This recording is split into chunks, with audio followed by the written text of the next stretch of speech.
मंत्रों और अनुष्ठान का संग्रह है वेद।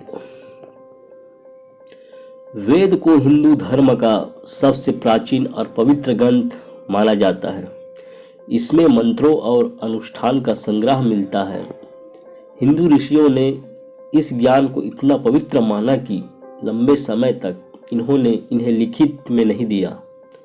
इन्होंने अपनी स्मृति में उन्हें संरक्षित किया और मौखिक शिक्षा के माध्यम से उन्हें योग्य शिक्षक को सिखाया, जैसा कि उन्हें श्रवण के माध्यम से सीखा गया था, न कि पढ़ने से।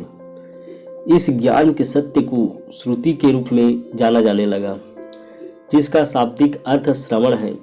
समय के दौरान इन श्रुतियों को इकट्ठा करने और संकलित करने की आवश्यकता महसूस की गई।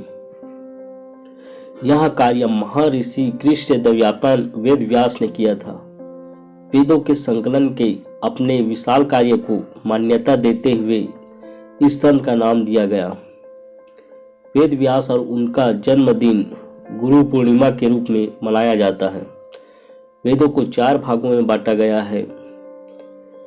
पहला ऋग्वेद ज्यादातर देवताओं इंद्र, अग्नि और सोम जैसे देवताओं का आवाहन करने के लिए इन मंत्रों का और स्रोत के बारे में वर्णन किया गया है। इसमें गायत्री मंत्र का उल्लेख भी मिलता है तथा विविध औषधियों का उल्लेख भी इसी ऋग्वेद में मिलता है। दूसरा है यजुर्वेद। इसमें यज्ञों और हवनों का विधान मिलता है। तीसरा है सामवेद। साम का अर्थ है रूपांतरण कह सकते हैं। चौथा है अथर्ववेद। सांसारिक महत्वाकांक्षाओं के लिए जादू मंत्र जैसे तंत्र मंत्र के साथ चमत्कार रहस्यमय क्रिया का इस ग्रंथ में उल्लेख मिलता है।